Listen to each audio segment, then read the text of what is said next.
ನಮಸ್ಕಾರ sir. Madam ನಮಸ್ತೆ. ನಮಸ್ತೆ ಸರ್.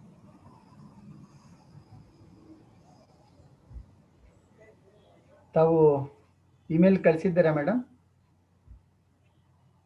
ಸರ್ ಇಮೇಲ್ ಕಳಿಸಿದ್ರಾ ನನಗೆ? ಇಲ್ಲ, ಬರ್ದು ಈಗ ಓದಿ ಆದ್ಮೇಲೆ ಅಲ್ವಾ ಸರ್ ಕಳ್ಸೋದು? ಸರಿ ಸರಿ, ತೊಂದರೆ ಇಲ್ಲ. ನೀವು ಓದಕ್ಕೆ ರೆಡಿ ಮಾಡ್ಕೊಂಡಿದ್ದೀವಿ. ಸರಿ ಸರಿ, ಬರ್ದಿದ್ದೀವಿ ಸರ್. ಸರಿ, ಮೊದಲು ನೀವೇ ಪ್ರೆಸೆಂಟ್ ಮಾಡ್ತೀರಾ? ಹೆಂಗಾದ್ರೂ ಸರಿ ಸರ್. ಸರಿ, ಮೊದಲು ನೀವು ಪ್ರೆಸೆಂಟ್ ಮಾಡಿ, ಅದಾದ್ಮೇಲೆ 10 ನಿಮಿಷ ಆದ್ಮೇಲೆ ಇವರು ರೂಪಾ ಅವರು ಪ್ರೆಸೆಂಟ್ ಮಾಡ್ತಾರೆ. ಪೂಜಾ ಅವರು ಪ್ರೆಸೆಂಟ್ ಮಾಡ್ತಾರೆ. ಹಾ ಸರ್. ಹಾ,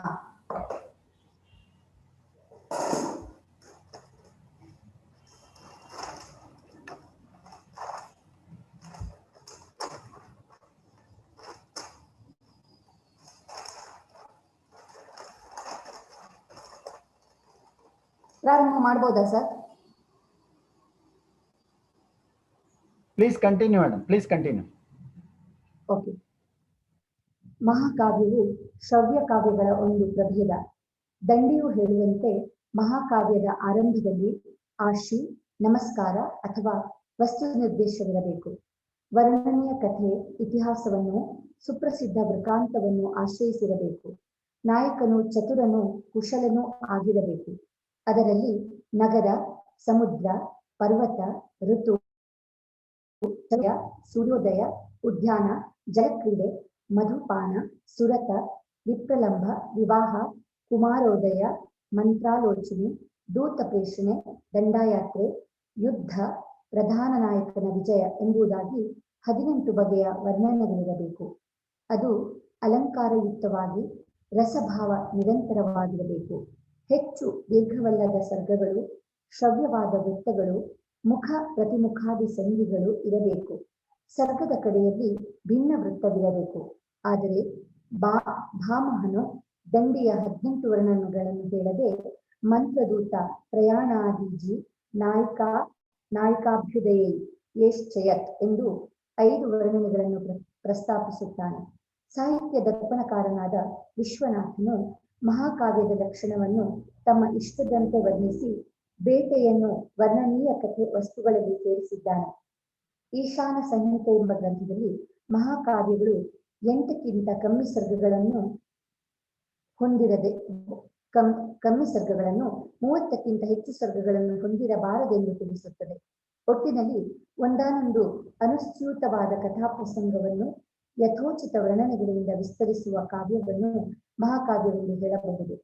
ಬುದ್ಧಚರಿತ, ಆದಿಪುರಾಣ, ವರ್ಧಮಾನ ಪುರಾಣ, ಉಷಾ ಪುರಾಣ, ಗಂಗಾವತರಣ, ಶಾಸ್ತ್ರಗರ್ಭಿತ ಕಾವ್ಯಗಳು, ಚಿತ್ರಕಾವ್ಯ, ನಾರಾಯಣಿ ಮುಂತಾದ ಅನೇಕ ಕಾವ್ಯಗಳು ನಮ್ಮಲ್ಲಿದ್ದರೂ ರಘುವಂಶ, ಕುಮಾರ ಸಂಭವ, ಕಿರಾತಾರ್ಜುನೀಯ, ಶಿಶುಪಾಲವಧ ಮತ್ತು ನೈಷಧೀಯ ಚರಿತೆಗಳನ್ನು ಪಂಚಮಹಾಕಾವ್ಯಗಳು ಎಂದು ಕರೆಯಲಾಗುತ್ತದೆ. ಶಿಶುಪಾಲವಧ. ಮಾಘನ ಮಹಾಕಾವ್ಯ 20 ಸರ್ಗಗಳಲ್ಲಿ 1633 ಶ್ಲೋಕಗಳಿಂದ ಶಿಶುಪಾಲವಧಿಯನ್ನು ವಿವರಿಸಲಾಗಿದೆ. ಕಥಾಭಾಗವನ್ನು ಮಹಾಭಾರತದಿಂದ ತೆಗೆದುಕೊಳ್ಳಲಾಗಿದೆ. ಶ್ರೀಕೃಷ್ಣನಿಗೆ ನಾರದರು ಶಿಶುಪಾಲನ ದುರುಳುತನವನ್ನು ಹೇಳುವುದು, ಉದ್ಧವ ಬಲರಾಮರೊಡನೆ ಮಂತ್ರಾಲೋಚನೆಯನ್ನು ಮಾಡಿ ಶ್ರೀಕೃಷ್ಣನು ಯುಧಿಷ್ಠರನ ರಾಜಸೂಯ ಯಾಗಕ್ಕೆ ಬರುವುದು, ಅಲ್ಲಿ ಶಿಶುಪಾಲನು ಶ್ರೀಕೃಷ್ಣನನ್ನು ನಿಂದಿಸಿ ಯುದ್ಧಕ್ಕೆ ಸಜ್ಜಾಗುವುದು ಹಾಗೂ ಶಿಶುಪಾಲನ ಸಂಹಾರ, ಇದಿಷ್ಟು ಕಥಾವಸ್ತು. ವಿದ್ವಾಂಸರು ಭಾರವಿಯನ್ನು ಸ್ಪರ್ಧಿಸುವುದಕ್ಕಾಗಿಯೇ ಮಾಘನು ಈ ಕಾವ್ಯವನ್ನು ಬರೆದನೆಂದು ಅಭಿಪ್ರಾಯ ಪಡುತ್ತಾರೆ. ಕಾರಣ, ಕಿರಾತಾರ್ಜುನೀಯದಂತೆ ಶಿಶುಪಾಲವಧಿಯು ಶ್ರೀ ಶಬ್ದದಿಂದ ಆರಂಭವಾಗುತ್ತದೆ. 2ರ ಆರಂಭಿಕ ಶ್ಲೋಕಗಳು ವಂಶಸ್ಥ ವೃತ್ತಗಳು. ಭಾರವಿಯ ಸರ್ಗಾಂತದಲ್ಲಿ ಲಕ್ಷ್ಮೀ ಶಬ್ದವನ್ನಿಟ್ಟರೆ ಮಾಘನು ಶ್ರೀ ಶಬ್ದವನ್ನಿಟ್ಟಿದ್ದಾನೆ. 2ರಲ್ಲಿಯೂ 2ನೇ ಸರ್ಗವು ರಾಜನೀತಿಗೆ ಮೀಸಲಾಗಿದೆ. ಯುದ್ಧ ವರ್ಣನೆಯು 2ರಲ್ಲಿಯೂ ಅದ್ಭುತವಾಗಿದ್ದು ಶಬ್ದಾಲಂಕಾರಗಳು ಹೇರಳವಾಗಿವೆ. ಪರ್ವತ ವರ್ಣನೆ, ಋತುವರ್ಣನೆ, ಸೂರ್ಯೋದಯ, ಸೂರ್ಯಾಸ್ತನ, ಜಲಕ್ರೀಡೆ ಇವೆಲ್ಲವೂ ಮಾಘನ ಮತ್ತು ಭಾರವಿಯ ಕಾವ್ಯಗಳಲ್ಲಿ ಒಂದೇ ತೆರನಾಗಿದೆ. ಮಾಘನ ಕಾವ್ಯದಲ್ಲಿ ಪದಲಾಲಿತ್ಯ, ಅರ್ಥ ಗೌರವವನ್ನು ಕಾವ್ಯದ ಉದ್ದಕ್ಕೂ ಕಾಣಬಹುದು. ಉಪಮೆಗಳಿಗಿಂತ ಉತ್ಪ್ರೇಕ್ಷೆಗಳೇ ಅಧಿಕ. ಮಾಘನಿಗೆ ರಾಜನೀತಿ, ವ್ಯಾಕರಣಾದಿ ಶಾಸ್ತ್ರಗಳಲ್ಲಿ ಒಳ್ಳೆಯ ಪಾಂಡಿತ್ಯವಿತ್ತು. ನವಸರ್ಗಗತೆ ಬಾಧ್ಯೆ ನವ ಶಬ್ದೋನ ವಿದ್ಯತೆ ಎಂಬ ಪ್ರಶಂಸೆ ಅವನಿಗುಂಟು. ಶಬ್ದಶಕ್ತಿಯಿಂದ ಅರ್ಥಾಂತರವನ್ನು ವ್ಯಂಜಿಸುವುದರಲ್ಲಿ ಮಾಘನು ಸಿದ್ಧಾಸ್ತ. ಇವನೊಬ್ಬ ಐಂದ್ರಜಾಲಿಕನೆಂದು ಹೇಳುತ್ತಾರೆ. ರಸಪುಷ್ಟಿಗೆ ಕೊರತೆಯಾಗದಂತೆ ನಾನಾ ಬಗೆಯ ಯಮಕಗಳನ್ನು ಜೋಡಿಸುತ್ತಾನೆ. ಶಿಶುಪಾಲವದಲ್ಲಿ ಮಾಘನು ಸುಮಾರು 36 ಬಗೆಯ ವೃತ್ತಗಳನ್ನು ಬಳಸಿದ್ದಾನೆ.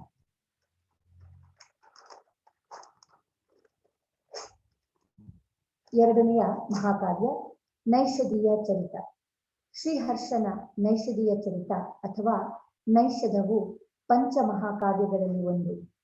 ಈತನು ತರ್ಕ ವೇದಾಂತ ಶಾಸ್ತ್ರಗಳಲ್ಲಿ ಉದ್ಧಾಮ ಪಂಡಿತ ಹಾಗೂ ಪ್ರೌಢ ಕವಿ.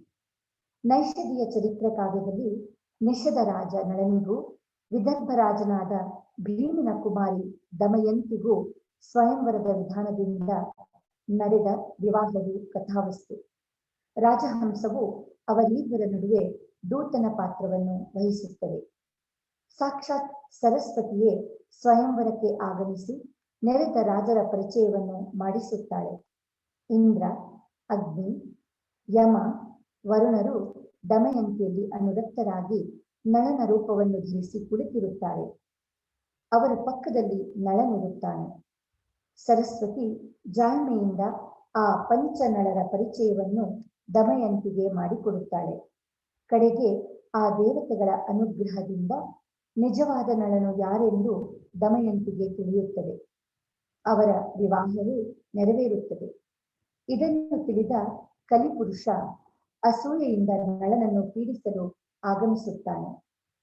ನಳ ದಮಯಂತಿಯರ ಏಕಾಂತ ವಿಹಾರ, ನಳನ ದಿನಚರ್ಯೆಯೊಡನೆ ಕಥೆಯು ಕೊನೆಗೊಳ್ಳುತ್ತದೆ. ನಳ ದಮಯಂತಿಯರದು ಸುಂದರವಾದ ಪ್ರಸಿದ್ಧ ಕಥೆ. ಆದರೆ ನೈಷಧೀಯದಲ್ಲಿ ಇದು ಅರ್ಧಕ್ಕೆ ನಿಂತು ಹೋಗಿದೆ. ದಮಯಂತಿಯ ಸ್ವಯಂವರದ ವರ್ಣನೆಯನ್ನು ಕವಿಯು 5 ಸರ್ಗಗಳಲ್ಲಿ ಸುಮಾರು 500ಕ್ಕಿಂತಲೂ ಹೆಚ್ಚು ಶ್ಲೋಕಗಳನ್ನು ಬಳಸಿದ್ದಾನೆ. 7ನೇ ಸರ್ಗದಲ್ಲಿ ನಳನು ದಮಯಂತಿಯ ಅಂತಃಪುರದಲ್ಲಿ ನಿಂತು ದೂರದಿಂದಲೇ ಅವಳ ಸೌಂದರ್ಯವನ್ನು ವರ್ಣಿಸುವ ಸುಮಾರು 100 ಶ್ಲೋಕಗಳಿವೆ. ಶೃಂಗಾರದ ವರ್ಣನೆಯಲ್ಲಿ ಕವಿಯು ತನಗೆ ಕಾಮಶಾಸ್ತ್ರದಲ್ಲಿಯೂ ಪಾಂಡಿತ್ಯವಿದೆ ಎಂಬುದನ್ನು ನಿರೂಪಿಸಿದ್ದಾನೆ. ಒಟ್ಟಾರೆಯಾಗಿ ಕವಿಯ ಪ್ರತಿಭೆಯ ಕಲ್ಪನಾ ಶಕ್ತಿಗಳ ಪರಾಕಾಷ್ಠತೆಯನ್ನು ಕಾಣಬಹುದು. ತರ್ಕ, ವ್ಯಾಕರಣ, ವೇದಾಂತಾದಿ ಶಾಸ್ತ್ರಗಳ ಪ್ರಕ್ರಿಯೆ ಕವಿಗೆ ಕರತಲಾಮಲಕ. 17ನೇ ಸರ್ಗದಲ್ಲಿ ನಾಸ್ತಿಕ ಮತದ ತಿರುಳನ್ನು ಚಮತ್ಕಾರವಾಗಿ ಪ್ರತಿಪಾದಿಸಿದ್ದಾನೆ. ನೈಷಧವು ಪ್ರಸನ್ನ ರಮಣೀಯವೂ ಹೌದು, ಗಂಭೀರ ಭೀಷಣವೂ ಹೌದು. ಕೆಲವೆಡೆ ಪದಲಾಲಿತ್ಯ, ಛಂದಸ್ಸಿನ ಓಟ, ಅರ್ಥಮಾಧುರ್ಯ, ಭಾವಪುಷ್ಟಿ, ಚಮತ್ಕಾರಿಯಾದ ಸಂಭಾಷಣೆಗಳು ಮನಮುಟ್ಟುವಂತೆ ಇದೆ. ಕೆಲವೆಡೆ ಶಬ್ದ ಕರ್ಕಶತೆ, ದುರೂಹವಾದ ಕಲ್ಪನೆ, ಶ್ಲೇಷ ವಿಜೃಂಭಣೆಗಳು ಪಂಡಿತರಲ್ಲದ ಓದುಗರನ್ನು ವಿಮುಖಗೊಳಿಸುತ್ತದೆ. ಕೇವಲ ಗುರು ಸೇವೆಯನ್ನು ಮಾಡಿ ವಿದ್ವಾಂಸನಾಗಿರುವ ಪರಿಷ್ಕೃತ ಮತಿಯು ಮಾತ್ರ ಇದನ್ನು ಓದಿ ಆನಂದಿಸಬಹುದೆಂದು ಕವಿಯು ಹೇಳುತ್ತಾನೆ. ಶ್ರೀಹರ್ಷನಿಗೆ ಉತ್ಪ್ರೇಕ್ಷೆಗಳೆಂದರೆ ಅತಿ ಪ್ರಿಯ. ಕಣ್ಣು ಪೂರೈಸುವ ವಸ್ತ್ರಾಭರಣಗಳಿಂದ ಕಾವ್ಯ ಕಣಿಕೆಯನ್ನು ಸುಂದರಗೊಳಿಸಿದ್ದಾನೆ. ಅವನ ವರ್ಣನಾ ವಿಲಾಸಕ್ಕೂ ನೂತನ ಶಬ್ದ ಜಾಲಗಳಿಗೂ ಕೊರತೆಯೇ ಇಲ್ಲ. 17ನೇ ಸರ್ಗದಲ್ಲಿ ಕಲಿಪುರುಷನ ಸಂದರ್ಭವು ವಿನೋದಪೂರ್ಣವಾಗಿದೆ. ಸಾಂಪ್ರದಾಯಿಕ ವಿಧಾನವನ್ನು ಉಲ್ಲಂಘಿಸಿ ತಮಗೆ ತೋರಿದಂತೆ ಶಾಸ್ತ್ರವಚನಗಳಿಗೆ ಅರ್ಥ ಹೇಳುವವರನ್ನು ವ್ಯಂಗ್ಯವಾಗಿ ಟೀಕಿಸಿದ್ದಾನೆ ಹರ್ಷಕವಿ. ನೈಷಧೀಯಕ್ಕೆ ಸುಮಾರು 30 ವ್ಯಾಖ್ಯಾನಗಳು ದೊರೆತಿವೆ. ಮಲ್ಲಿನಾಥನ ಜೀವಾತು, ನಾರಾಯಣ ಭಟ್ಟನ ನೈಷಧ ಪ್ರಕಾಶಗಳು ಮುದ್ರಿತವಾಗಿದೆ. ಜೀವಾತು ದಂಡಾನ್ವಯದಲ್ಲಿ ಮೂಡಿದ ಸರಳ ವ್ಯಾಖ್ಯಾನವಾದರೆ ನೈಷಧ ಪ್ರಕಾಶವು ಖಂಡಾನ್ವಯದಲ್ಲಿ ಬರೆದ ವಿಸ್ತೃತ ಟೀಕೆ. ಶ್ರೀಹರ್ಷನದು ಪರಿಹಾಸ ಪ್ರಿಯತೆಯು ಒಂದು ವಿಶೇಷ ಗುಣ. ಕಲ್ಪನಾ ಜಟಿಲತೆಯಲ್ಲಿಯೂ ಹಾಸ್ಯ ಮಿನುಗುತ್ತದೆ. ಒಟ್ಟಿನಲ್ಲಿ ಅತ್ಯಂತ ಪ್ರತಿಭಾವಂತ ಹರ್ಷ ಕವಿಯು ಇತರ ಅನೇಕ ಗ್ರಂಥಗಳನ್ನು ಬರೆದಿದ್ದಾನೆ. ಅವುಗಳಲ್ಲಿ ಕೆಲವು ಶಿವಶಕ್ತಿ ಸಿದ್ಧಿ, ಶ್ರೀ ವಿಜಯಹಸ್ತ ಪ್ರಶಸ್ತಿ ಹಾಗೂ ನವಸಾಹಸಾಂತ ಚರಿತ ಇತ್ಯಾದಿ.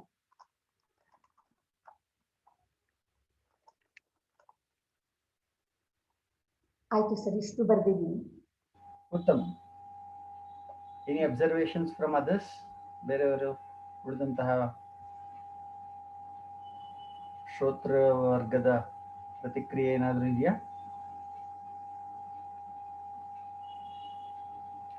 ಫೈನ್. ಈಗ ಮುಂದೆ ಪೂಜಾ, ನಿಮಗೂ 10 ನಿಮಿಷ ಸಮಯ ಇರ್ತದೆ.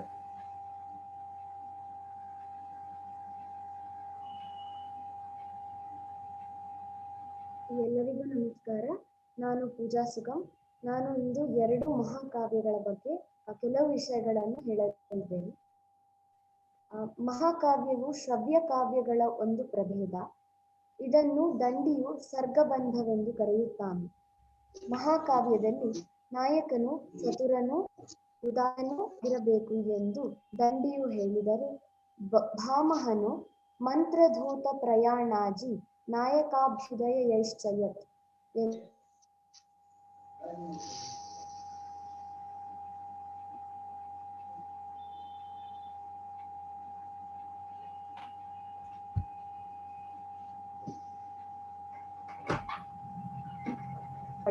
ಮಹಾಕಾವ್ಯದ ಪರಿಚಾಯಕಗಳೇ ಹೊರತು ನಿಯಾಮಗಳಲ್ಲ. ಪ್ರಸಿದ್ಧವಾದ ಕೆಲವು ಮಹಾಕಾವ್ಯಗಳಲ್ಲಿ ಪಂಚಮಹಾಕಾವ್ಯಗಳು ಎಂದು ರಘುವಂಶ, ಕುಮಾರ ಸಂಭವ, ಕಿರಾತಾರ್ಜುನೀಯ, ಶಿಶುಪಾಲವಧ ಮತ್ತು ನೈಷಧೀಯ ಚರಿತ್ರೆಗಳನ್ನು ವಿಶೇಷವಾಗಿ ವಿವರಿಸಲಾಗುತ್ತದೆ. ನಾನು ಇಂದು ಆರಿಸಿಕೊಂಡಿರುವ ಮೊದಲನೆಯ ಮಹಾಕಾವ್ಯ ಕುಮಾರ ಸಂಭವ. ಇದು ಕಾಳಿದಾಸನ ಮಹಾಕಾವ್ಯ. ಇದರಲ್ಲಿ 17 ಸರ್ಗಗಳಿದ್ದು 1096 ಶ್ಲೋಕಗಳು ಇವೆ. ಶಿವಪಾರ್ವತಿಯರ ವಿವಾಹ, ಕುಮಾರಸ್ವಾಮಿಯ ಜನನ ಹಾಗೂ ತಾರಕಾಸುರ ವಧೆ ಇದರ ಕಥಾವಸ್ತು. ಇಲ್ಲಿ ಬರುವ ಕಥೆಯ ಸಾರಾಂಶವು ರಾಮಾಯಣ, ಮಹಾಭಾರತ, ಶಿವಪುರಾಣ, ಸ್ಕಾಂದ ಪುರಾಣ ಮತ್ತು ಬ್ರಹ್ಮಪುರಾಣಗಳಲ್ಲಿಯೂ ಕಾಣಬರುತ್ತದೆ. ಈ ಮಹಾಕಾವ್ಯ ಕಥಾ ಸಾರಾಂಶ ಇಂತಿದೆ. 1ನೇ ಸರ್ಗದಲ್ಲಿ ಹಿಮಾಲಯದ ವರ್ಣನೆ ಇದೆ. ಅವನು ದೇವತಾತ್ಮನಾಗಿ ಗೃಹಸ್ಥನಾಗಿದ್ದಾನೆ. ಅವನ ಪತ್ನಿ ಮೇನಾ, ಪುತ್ರ ಮೈನಾಕ. ಸತಿದೇವಿಯು ದಕ್ಷಯಜ್ಞದಲ್ಲಿ ದೇಹತ್ಯಾಗ ಮಾಡಿ ಮೇನೆಯ ಗರ್ಭದಿಂದ ಅವತರಿಸಿ ಪಾರ್ವತಿ ಅಥವಾ ಉಮಾ ಎಂಬ ಹೆಸರುಗಳನ್ನು ಪಡೆಯುತ್ತಾಳೆ.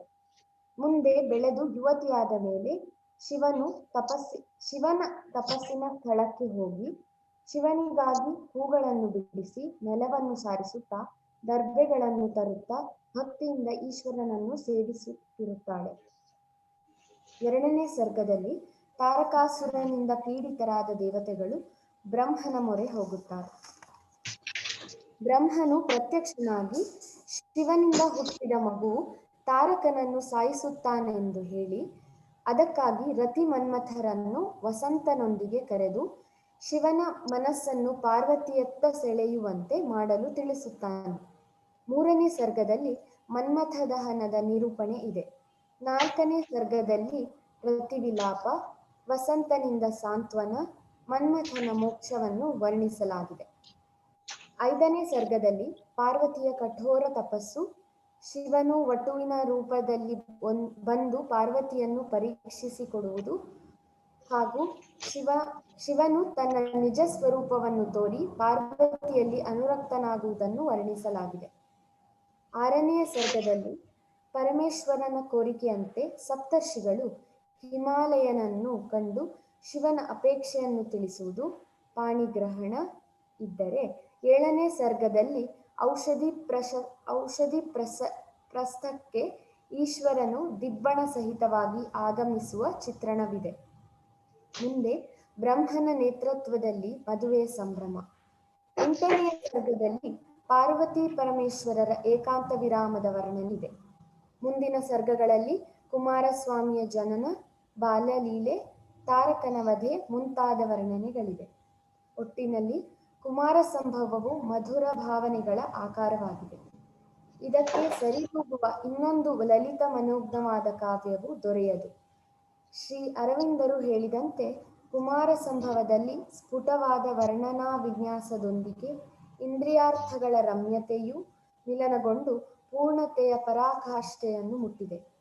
ಈ ಮಟ್ಟಕ್ಕೆ ಈ ಕಾವ್ಯವು ತಲುಪಿರುವುದು ಕೇವಲ ಕಾಳಿದಾಸನಿಂದ ಮಾತ್ರವೇ ಎಂದು ತಜ್ಞರು ಅಭಿಪ್ರಾಯಪಟ್ಟಿದ್ದಾರೆ. ಇಂತಿಷ್ಟು ಕುಮಾರ ಸಂಭವದ ಕುರಿತಾದರೆ ಮುಂದಿನ ಮಹಾಕಾವ್ಯ ಕಿರಾತಾರ್ಜುನೀಯ. ಇದನ್ನು ಭಾರವಿ ಕವಿಯು ಬರೆದಿದ್ದಾನೆ. ದಾಮೋದರ ಎಂಬ ಜನ್ಮನಾಮ ಹೊಂದಿದ ಭಾರವಿಯು ಚಾಲುಕ್ಯ ರಾಜನಾದ ವಿಷ್ಣುವರ್ಧನನ ಗೆಳೆಯ.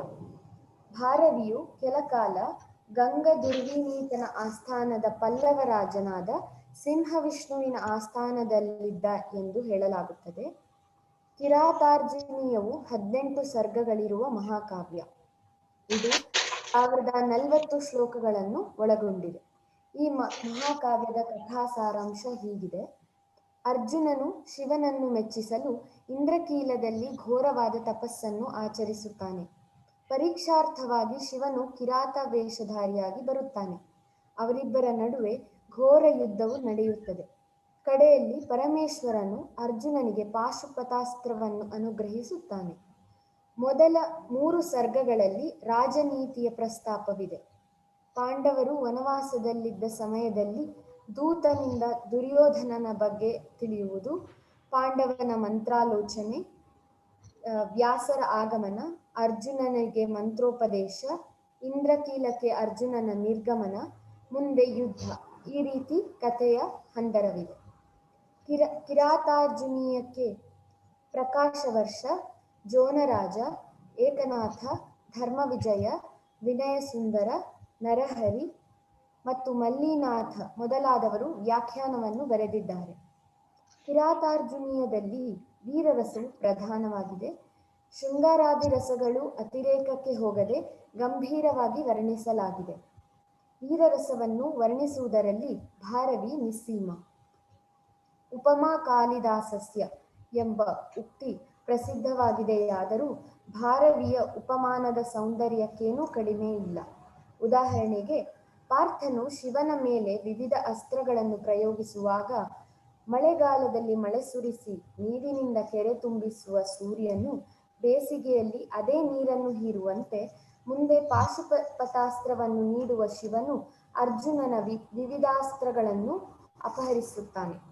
ಬೇಸಿಗೆಯಲ್ಲಿ ಜನರು ಸ್ವಲ್ಪ ನೀರಿನಿಂದಲೇ ಜೀವಿಸುವಂತೆ ಪಾರ್ಥನು ಬರಿಯ ಭುಜಬಲದಿಂದಲೇ ಯುದ್ಧ ಮಾಡಲು ಬಯಸಿದನು. ಪಾರ್ಥನ ಶರಗಳ ವೃಷ್ಟಿಯಿಂದ ಕತ್ತಲೆ ಮುಸುಕಲು ಕಿರಾತ ಸೈನ್ಯವು ರಾತ್ರಿಯಲ್ಲಿ ಮಳೆ ಸುರಿಯುತ್ತಿರಲಾಗಿ ದಿಕ್ಕು ತೋಚದೆ ನಿಂತಿರುವ ಗೋವುಗಳ ಮಂದೆಯಂತೆ ಇದ್ದಿತು ಎಂದು ವರ್ಣಿಸಲಾಗಿದೆ. ಭಾರವಿಯು ಪ್ರಸಿದ್ಧ ವೃತ್ತಗಳನ್ನು ಮಾತ್ರವಲ್ಲದೆ ಜಲಧರಮಾಲಾ, ಕ್ಷಮಾ, ಪ್ರಭ್ಯಾ, ಜಲೋದ್ಧತಗತಿ, ವಂಶಪತ್ರಪತಿತ, ಉದ್ಗತ ಮತ್ತು ಮಯೂರ ಮುಂತಾದ ಕಠಿಣ ವೃತ್ತಗಳನ್ನು ಲೀಲೆಯಿಂದ ಹೆಣೆದಿದ್ದಾನೆ. ಗತಿ ಎಂಬ ಶಬ್ದವನ್ನು ಪ್ರೀತಿ ಎಂಬ ಅರ್ಥದಲ್ಲಿ ಬಳಸುವುದು ಈತನ ಒಂದು ವೈಶಿಷ್ಟ್ಯ. ಭಾರವಿಯು ಕಿರಾತಾರ್ಜುನೀಯವನ್ನು ಯಾವಾಗ ಬರೆದ ಎಂಬುದರ ಬಗ್ಗೆ ಒಂದು ದಂತಕಥೆ ಇದೆ. ಚಿಕ್ಕ ವಯಸ್ಸಿನಲ್ಲೇ ಸಕಲ ಶಾಸ್ತ್ರ ಸಂಪನ್ನನಾಗಿದ್ದ ಭಾರವಿಯು ಎಲ್ಲರಿಂದಲೂ ಹೊಗಳಿಸಲ್ಪಟ್ಟಿದ್ದ. ಆದರೆ ಆತನ ತಂದೆ ಹೊಗಳುತ್ತಿರಲಿಲ್ಲ. ಇದರಿಂದ ಭಾರವಿಗೆ ತನ್ನ ತಂದೆಯ ಮೇಲೆ ಬಹಳ ಕೋಪವಿತ್ತು. ತಂದೆ ಭೋಜನಕ್ಕೆ ಕುಳಿತಾಗ ಕಲ್ಲನ್ನು ಎತ್ತಿ ಹಾಕಿ ಕೊಂದು ಹಾಕಬೇಕೆಂದು ಹೊಂಚು ಹಾಕಿದ್ದ. ಆದರೆ ಅಲ್ಲಿ ತಂದೆ ತಾಯಿಯರ ಸಂಭಾಷಣೆ ಕೇಳಿ ತನ್ನ ಮೇಲೆ ಅವರಿಗಿದ್ದ ವಾತ್ಸಲ್ಯವನ್ನು ಅರ್ಥೈಸಿ ಪಶ್ಚಾತ್ತಾಪ ಪಡುತ್ತಾನೆ. ಅಲ್ಲದೆ ಪ್ರಾಯಶ್ಚಿತ್ತ 6 ತಿಂಗಳು ಪತ್ನಿಯೊಡನೆ ಮಾವನ ಮನೆಯಲ್ಲಿರಲು ತೆರಳುತ್ತಾನೆ. ಅಲ್ಲಿ ಕಾಲಾನಂತರ ಅವಹೇಳನಕ್ಕೆ ಗುರಿಯಾಗುತ್ತಾನೆ. ಅದೊಂದು ದಿನ ಬೇಸರದಿಂದ ಹೊಲ ಕಾಯುತ್ತಿದ್ದಾಗ ಶ್ಲೋಕವನ್ನು ಬರೆಯಲು ಪ್ರಾರಂಭಿಸುತ್ತಾನೆ.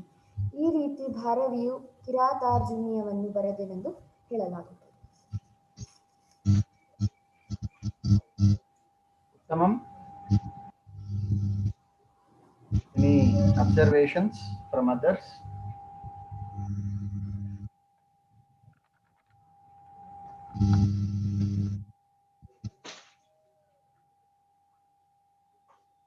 ಮುಂದಿನ presentation Priya HS.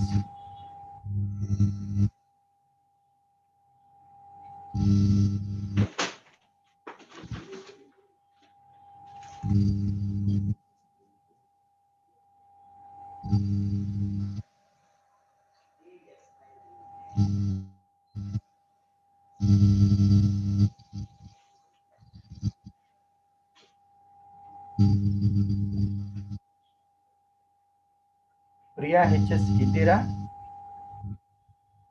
Yes sir. ಆರಂಭಿಸಿ. 10 ನಿಮಿಷ ಸಮಯ ಇರ್ತದೆ. Good afternoon everyone.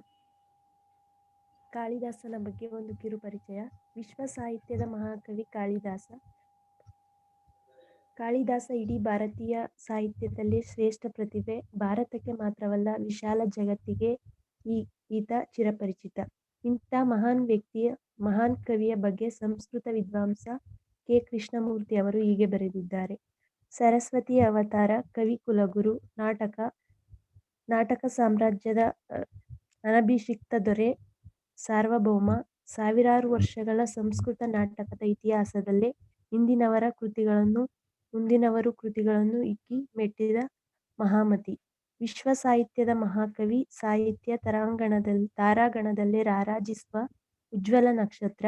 Jones, ಗಯಾಟೆ, Tagore, Aurobindo, Radhakrishnan ಮುಂತಾದ ಮಹಾ ಮೇಧಾವಿಗಳ ಮುಕ್ತ ಪ್ರಶಂಸೆಗೆ ಮೀಸಲಾಗಿರುವ ನಮ್ಮ ರಾಷ್ಟ್ರಕವಿ, ಭಾರತದ ಶೇಕ್ಸ್ಪಿಯರ್. ಸಂಸ್ಕೃತ ಕಾವ್ಯದ ಅತ್ಯುನ್ನತ ಶಿಖರ. ಈತನಿಗೆ ಕೈಮುಗಿಯದ ಕವಿಯಿಲ್ಲ, ಇವನ ಹೆಸರನ್ನು ಗೌರವಿಸದ ಭಾರತೀಯನಿಲ್ಲ. ಈ ಮಾತುಗಳು ಕಾಳಿದಾಸನ ಸಾಹಿತ್ಯದ ಪ್ರತಿಭೆಯ ಮಟ್ಟವನ್ನು ಸೂಚಿಸುತ್ತದೆ.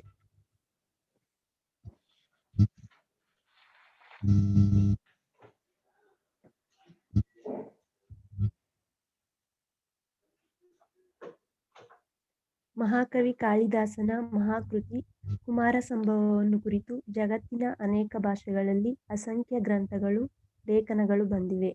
ಅಂಶಿಕವಾಗಿ, ಸಮಗ್ರವಾಗಿ, ಗದ್ಯ ಪದಾತ್ಮಕವಾಗಿ ನೂರಾರು ಅನುವಾದಗಳು, ಸಾವಿರಾರು ಅನುಕರಣಗಳು ಇದಕ್ಕುಂಟು. ಹೀಗೆ ಬೃಹತ್ತಾದ ಗ್ರಂಥಾಲಯಕ್ಕೂ ಹೆಚ್ಚಾಗಬಲ್ಲಷ್ಟು ಸಾಹಿತ್ಯವಿರುವ ಕುಮಾರ ಸಂಭವವನ್ನು ಕುರಿತು ಹೊಸತನವನ್ನುವುದನ್ನು ಹೇಳಬಯಸುವವರಿಗೆ ಎಂಟೆದೆಬೇಕು. ಆದರೆ ಇಂಥ ಮಹಾಕಾವ್ಯವನ್ನು ಕುರಿತು ಪುನರುಕ್ತಿಪ್ರಾಯವಾದ ಮಾತುಗಳನ್ನಾಡುವ ಬರಹವು ಮೂಲಾಶ್ರಯದ ಮಹಾತ್ಮ್ಯದ ಕಾರಣ ಅಷ್ಟಿಷ್ಟಾದರೂ ಸ್ವಾರಸ್ಯವನ್ನು ತಳೆಯದಿರಲಾರದೆಂಬ ಕುಮಾರ ಸಂಭವ ಮಹಾಕಾವ್ಯದ ಕಥಾವಿಸ್ತಾರವನ್ನು ಹೀಗೆ ಸಂಗ್ರಹಿಸಬಹುದು. ದಕ್ಷಾಧ್ವರದಲ್ಲಿ ದಗ್ಧಳಾದ ಸತೀದೇವಿಯು ಮತ್ತೆ ತನ್ನ ಪತಿ ಪರಮೇಶ್ವರನನ್ನು ಸೇರಲು ಮೇನಾ ಹಿಮವಂತರ ಮಗಳಾಗಿ ಜನಿಸುತ್ತಾಳೆ.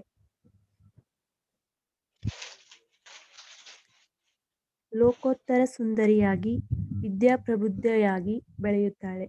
ಎಳವೆಯಿಂದಲೇ ಶಿವನಲ್ಲಿ ತ್ರಿಕರಣಪೂರ್ವಕವಾದ ಪ್ರೀತಿ ಭಕ್ತಿಗಳನ್ನುಳ್ಳ ಪಾರ್ವತಿಯು ಈತನನ್ನು ಪರಿಣಯಿಸಲು ನಿಶ್ಚಯಿಸಿ ತನ್ನ ತಂದೆ ತಾಯಿಗಳ ಅನುಮತಿಯಿಂದ ತನ್ನದೇ ಹಾದಿಯಲ್ಲಿ ಸಾಗುತ್ತಾಳೆ.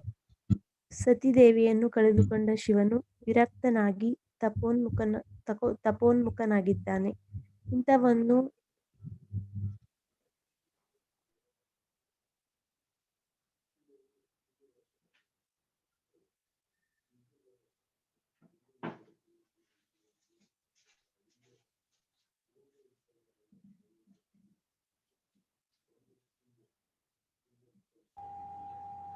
ನಿಮ್ಮ ಮಾತು ಕೇಳ್ತಾ ಇಲ್ಲ, ಆಡಿಯೋ ಕೇಳ್ತಾ ಇಲ್ಲ.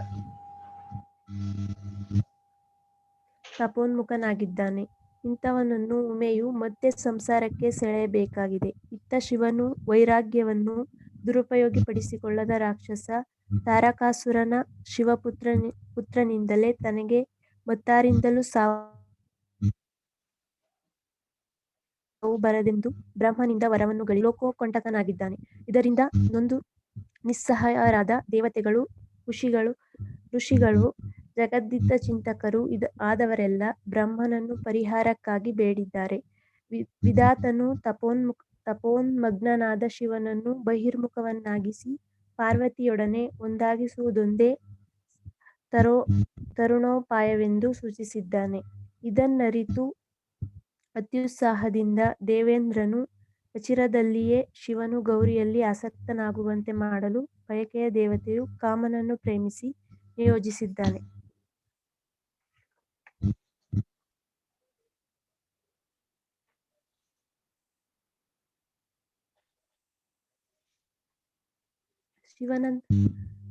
ಶಿವನನ್ನು ಮರಳುಗೊಳಿಸುವ ಹಠದಿಂದ ಸಪತ್ನಿಕನಾದ ಮನ್ಮಥನು ತನ್ನ ಗೆಳೆಯ ವಸಂತನ ಪರಿವಾರದೊಡಗೂಡಿ ಹರನ ಮೇಲೆಯೇ ಸುಕುಮಾರ ಮನೋಹರವಾದ ಚೈತ್ರಯಾತ್ರೆಗೆ ತೊಡಗಿದ್ದಾನೆ. ಕಾಮನ ಪ್ರಭಾವದಿಂದ ಶಿಶಿರವು ಮುಗಿ ಪರಿಸರಕ್ಕೆಲ್ಲ ವಸಂತ ವೈಭವವು ದಾಳಿಯಿಟ್ಟಿದೆ. ಇಂಥ ಪ್ರಣಯಾನುಕೂಲಿಯಾದ ಸಮಯದಲ್ಲಿ ಮನ್ಮಥನು ಕಠೋರ ತಪೋಮೂರ್ತಿ ಕರ್ಪದಿಯನ್ನು ಕಂಡು ಕ್ಷಣಕಾಲ ಕಂಗೆಟ್ಟರೂ ಅವನಿಗೆ ಜಯವಾಗಲೆಂದು ಆಹ್ವಾನೆಯುತ್ತವಂತೆ ಶೃಂಗಾರ ಸಕಾರೆಯಾಗಿ ಗೌರಿಯು ಶಿವನ ಪರಿಚರ್ಯೆಯತ್ತ ಸುಳಿದಿದ್ದಾಳೆ. ಇದರಿಂದ ಉರುಪುಗೊಂಡು ಕಾಮನು ಸಮಯವನ್ನು ಸಾಧಿಸಿ ತನ್ನ ಸಮಾಸಾಯಗಳನ್ನು ಮುಕ್ಕಣ್ಣನತ್ತ ಬೀರಿದಾಗ ಕಿಂಚಿತ್ತಾಗಿ ವಿಚಲಿತನಾಗಿದ್ದ ಹರನು ತನ್ನಿ ಕ್ಷೋಭೆಗೆ ಕಾರಣನಾದ ಮರನನ್ನು ಕಂಡು ಕುಪಿತನಾಗಿ ಕೆಂಡಗಣ್ಣಿನಿಂದಲೇ ಸುಟ್ಟು ಬೂದಿ ಮಾಡಿ ಮಾಯವಾದನು. ಧನ್ಯವಾದಗಳು.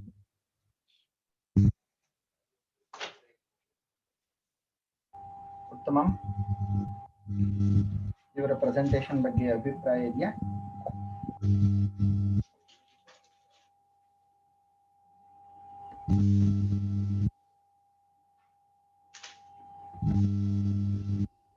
ಮುಂದಿನ ಪ್ರೆಸೆಂಟೇಷನ್ ಸಂಧ್ಯಾ.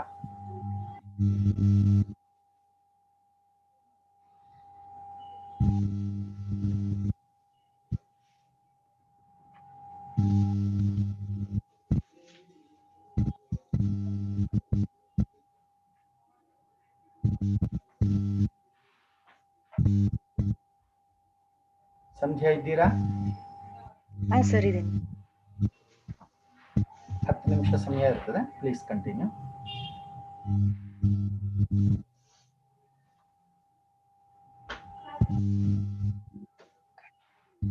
ಸರ್ ತುಂಬಾ ನಾಯ್ಸ್ ಬರ್ತಾ ಇದೆ ಸರ್. ಎಲ್ಲಿಂದ ಬರ್ತಾ ಇದೆ ನನಗೂ ಗೊತ್ತಾಗ್ತಿಲ್ಲ. ಮೋಸ್ಟ್ಲಿ ಉಷಾ ಅನ್ನೋರು ಮ್ಯೂಟ್ ಮಾಡ್ಕೋಬೇಕಾ ಅಂತ. ಮ್ಯೂಟ್ ಆಲ್ ಕೊಡ್ತೇನೆ, ನೀವು ಮಾತ್ರ ಅನ್ಮ್ಯೂಟ್ ಮಾಡ್ಕೊಳ್ಳಿ. ಫೈನ್, ಈಗ ಸರಿ ಆಯ್ತು.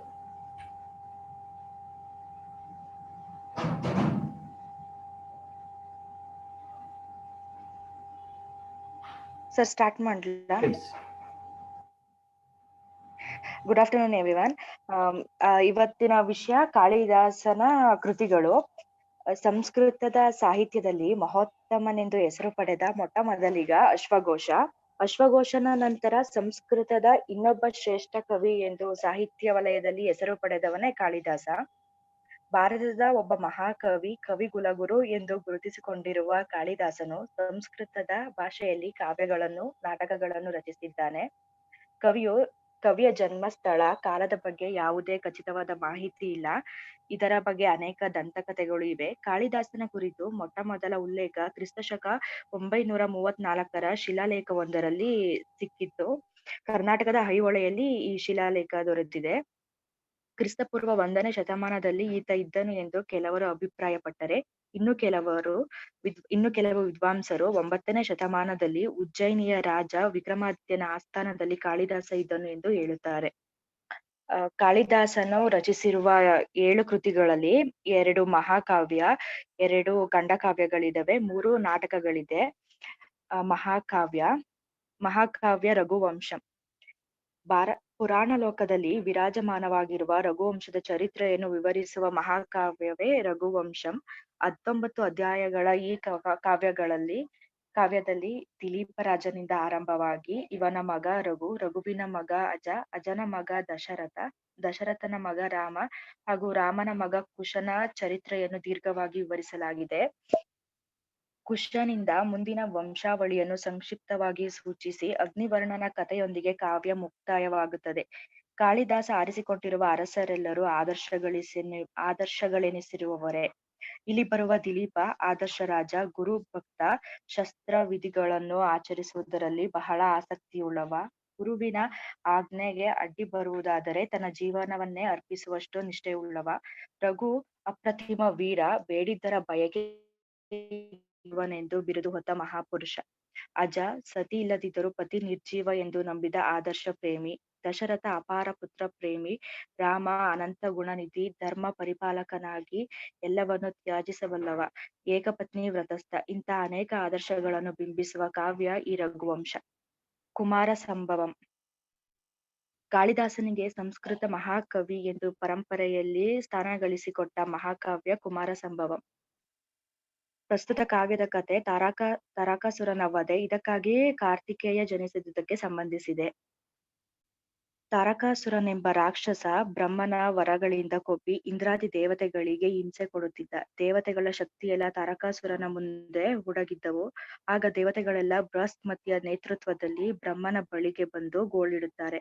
ಆಗ ಬ್ರಹ್ಮನು ಶಿವಪಾರ್ವತಿಯರಿಗೆ ವಿವಾಹವಾದರೆ ಅವನ ಮಗನಿಂದ ತಾರಕಾಸುರನ ವಧೆಯಾಗುವುದೆಂದು ದೇವತೆಗಳನ್ನು ಸಂತೈಸಿ ಕಳುಹಿಸುವನು. ಶಿವಪಾರ್ವತಿಯರಿಗೆ ವಿವಾಹ ಮಾಡಿಸಲು ಮನ್ಮಥನೇ ಯೋಗ್ಯನೆಂದು ಇಂದ್ರ ಅವನಿಗೆ ಮರ್ಯಾದೆ ಮಾಡಿ ಈ ಕಾರ್ಯವನ್ನು ವಹಿಸಿಕೊಡುತ್ತಾನೆ. ಆದರೆ ಮನ್ಮಥನ ಕಾರ್ಯ ಸಫಲವಾಗುವುದಿಲ್ಲ. ಸ್ವತಃ ಆತನೇ ಶಿವನ ಮೂರನೇ ಕಣ್ಣಿಗೆ ಸಿಕ್ಕು ಉರಿದು ಹೋಗುತ್ತಾನೆ. ಕೊನೆಗೆ ಪಾರ್ವತಿ ತಪಸ್ಸು ಮಾಡಿ ಶಿವನನ್ನು ಒಲಿಸಿಕೊಳ್ಳುತ್ತಾಳೆ.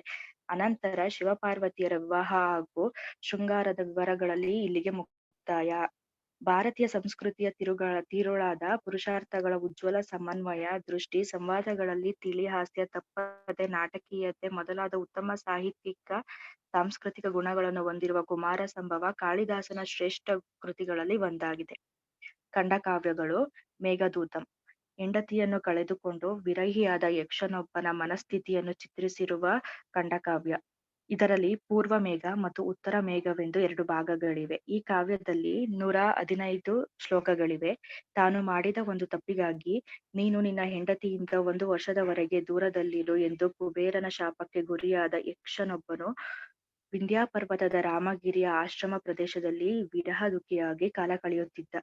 8 ತಿಂಗಳು ಕಳೆದು ಮಳೆಗಾಲ ಮೊದಲಾಯಿತು. ಆಗ ಉತ್ತರ ದಿಕ್ಕಿಗೆ ಓಡುತ್ತಿದ್ದ ಮೋಡವೊಂದನ್ನು ಯಕ್ಷನು ಸ್ವಾಗತಿಸಿ ತನ್ನ ಕ್ರಿಯೆಗೆ ಸಂದೇಶ ತಲುಪಿಸಬೇಕೆಂದು ಬೇಡುತ್ತಾನೆ. ತನ್ನ ಊರಾದ ಅಲಕಾವತಿಯ ಪ್ರಯಾಣದ ಹಾದಿ ಹಾಗೂ ಗುರುತುಗಳ ವರ್ಣನೆ ಮತ್ತು ಅಲಕಾವತಿಯ ತನ್ನ ಮನೆಯ ಗುರುತು, ಪ್ರಿಯೆ ಇರಬಹುದಾದ ಸ್ಥಿತಿಯ ವರ್ಣನೆ, ತಲುಪಿಸಬೇಕಾದ ಸಂದೇಶಗಳನ್ನು ಮೋಡಕ್ಕೆ ವಿವರಿಸುತ್ತಾನೆ. ಈ ಲಘು ಕಾವ್ಯ ವಿಸ್ಮಯಕಾರಕ ಪ್ರಣಯ ಗೀತೆಯಿಂದ ಹೆಸರೇ ಸೂಚಿಸುವಂತೆ ಈ ಕಾವ್ಯ ಋತುಗಳ ವರ್ಣನೆಯ ಖಂಡಕಾವ್ಯ. ಇದರಲ್ಲಿ ಯಾವುದೇ ಕಥೆ ಇಲ್ಲ. ಇದು ಕಾಳಿದಾಸನು ಬರೆದ ಕಾವ್ಯಗಳಲ್ಲಿ ಮೊದಲನೆಯದು. ಪ್ರತಿ ಋತುವಿಗೂ 1 ಅಧ್ಯಾಯದಂತೆ 6 ಋತುಗಳನ್ನು 6 ಅಧ್ಯಾಯಗಳಲ್ಲಿ ವರ್ಣಿಸಲಾಗಿದೆ. ಒಟ್ಟು 144 ಶ್ಲೋಕಗಳಿದ್ದು ಇಡೀ ಕಾವ್ಯದ ತುಂಬ ಪ್ರಿಯ ಪ್ರೇಯಸಿಯರ ದೃಷ್ಟಿ ಇದೆ. ಪ್ರಿಯ ಪ್ರೇಯಸಿಗೆ ಹೇಳಿದ ರೀತಿಯಲ್ಲಿ ಕಾವ್ಯ ರಚನೆಯಾಗಿರುವುದು ವಿಶೇಷ. ನಾಟಕಗಳು. ಅಭಿಜ್ಞಾನ ಶಾಕುಂತಲ. ಕಾಳಿದಾಸನ ಬಹು ಜನಪ್ರಿಯ ನಾಟಕವೆಂದು ಹೆಸರು ಪಡೆದಿರುವುದು ಅಭಿಜ್ಞಾನ ಶಾಕುಂತಲ. ಸಾರಂಗವನ್ನು ಬೇಟೆಯಾಡುತ್ತಾ ಬಂದ ದುಷ್ಯಂತ ಕಣ್ವರ ಆಶ್ರಮ ತಲುಪುವುದು. ಅಲ್ಲಿ ಕಣ್ವರ ಸಾಕು ಮಗಳಾದ ಶಾಕುಂತಲೆಯನ್ನು ನೋಡಿ ಇಬ್ಬರು ಪರಸ್ಪರ ಅನುರಾಗಕ್ಕೆ ಒಳಗಾಗುವುದು. ಅನಂತರ ಗಾಂಧರ್ವ ವಿವಾಹವಾಗುವುದು. ಅನಂತರ ಶಾಕುಂತಲೆಯನ್ನು ಆಶ್ರಮದಲ್ಲಿಯೇ ಬಿಟ್ಟು ರಾಜಧಾನಿಗೆ ಮರಳಿದ್ದು ಶಾಕುಂತಲೆ ಗರ್ಭಿಣಿಯಾಗಿ ಅನಂತರ ದುರ್ವಾಸನ ಶಾಪ, ಕೊನೆಗೆ ಉಂಗುರದ ಪ್ರಸಂಗ ಹಾಗೂ ದುಷ್ಯಂತ ಶಕುಂತಲೆಯರ ಒಂದಾಗಿದ್ದು. ಇದಿಷ್ಟು ಕಥೆಯನ್ನು ಕಾಳಿದಾಸ ತನ್ನ ಅಪೂರ್ವ ಕಾವ್ಯ ಪ್ರತಿಭೆಯಿಂದ ಅದ್ಭುತವಾಗಿ ಚಿತ್ರಿಸಿದ್ದಾನೆ. ಮಾಲವಿಕಾಗ್ನಿಮಿತ್ರ. ಮಾಲವಿಕಾಗ್ನಿಮಿತ್ರ ಕಾಳಿದಾಸ ರಚಿಸಿರುವ 3 ನಾಟಕಗಳಲ್ಲಿ ಒಂದು. ಇದು 5 ಅಂಕಗಳ ನಾಟಕ.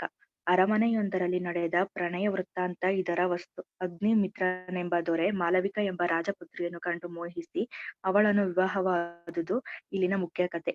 ಇವರುಗಳ ವಿವಾಹಕ್ಕೆ ಅನೇಕ ಅಡ್ಡಿಗಳು ಎದುರಾಗಿ ಅನಂತರ ಅವೆಲ್ಲವೂ ಆಶ್ಚರ್ಯಕರ ರೀತಿಯಲ್ಲಿ ನಿವಾರಣೆಯಾಗಿ ಸುಖಾಂತ್ಯವಾಗುತ್ತದೆ. ವಿಕ್ರಮೋರ್ವಶ್ಯಂ. 5 ಅಂಕಗಳಿರುವ ಈ ನಾಟಕವು ಋಗ್ವೇದದ ಕಾಲದಿಂದ ಪ್ರಚುರವಾದ ಪುರರವಸ್ ಮತ್ತು ಊರ್ವಶಿಯರ ಪ್ರೇಮದ ಕಥೆಯನ್ನು ವಾಸ್ತವವಾಗಿ ಚಿತ್ರಿಸಿದೆ.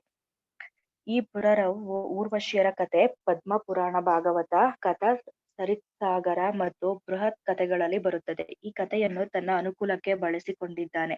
ಇಲ್ಲಿ ಬರುವ ಅನುಕೂಲ ಪದ ಸ್ವಾರ್ಥರಹಿತವಾದ ಸರ್ವಜನ ಹಿತವಾದುದಾಗಿದೆ. ಕಥೆ ಹೇಳುವಂತೆ ಕೇಶಿ ಎಂಬ ದಾನವನು ಬಂಧನಕ್ಕೊಳಗಾಗಿದ್ದ ಅಪ್ಸರೆ ಊರ್ವಶಿಯನ್ನು ಪುರರವ ಬಿಡಿಸಿದ್ದರಿಂದ ಆ ರಾಜನಲ್ಲಿ ಅವಳಿಗೆ ಅನುರಾಗ ಹುಟ್ಟಿ ಪ್ರಣಯಕ್ಕೆ ತಿರುಗುತ್ತದೆ. ಈ ಮಧ್ಯೆ ಊರ್ವಶಿ ಪ್ರಣಯ ಕೋಪದಿಂದ ಕುಮಾರವನವನ್ನು ಪ್ರವೇಶಿಸಿ ದೇವತೆಯಾಗಿ ಪರಿವರ್ತಳಾಗುತ್ತಾಳೆ. ಆಗ ಅವಳನ್ನು ಹರಸುತ್ತಾ ರಾಜ ಅಲೆಯುವ ಪ್ರಸಂಗವನ್ನು ಕವಿ ಹೃದಯ ಸ್ಪರ್ಶಿಯಾಗಿ ವಿವರಿಸಿದ್ದಾರೆ. Thank you. ಉತ್ತಮ. ಈ ಪ್ರೆಸೆಂಟೇಷನ್ ಬಗ್ಗೆ ಅನಿಸಿಕೆ, ಅಭಿಪ್ರಾಯಗಳಿದೆಯಾ?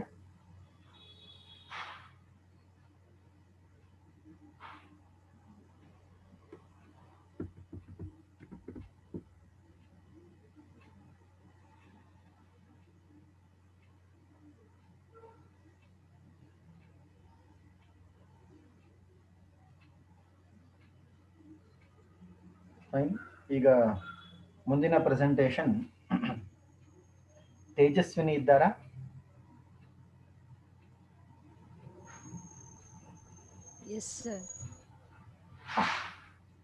ಈಗ ನಮಗೆ 40 ನಿಮಿಷದ ಸಮಯ ಮುಗೀತಾ ಬಂದಿರೋದ್ರಿಂದ ರೀಜಾಯ್ನ್ ಆದ್ಮೇಲೆ ನಿಮ್ಮ ಪ್ರೆಸೆಂಟೇಷನ್ ಇರ್ತದೆ. ಮತ್ತೆ ರೀಜಾಯ್ನ್ ಆಗೋಣ. Yes sir.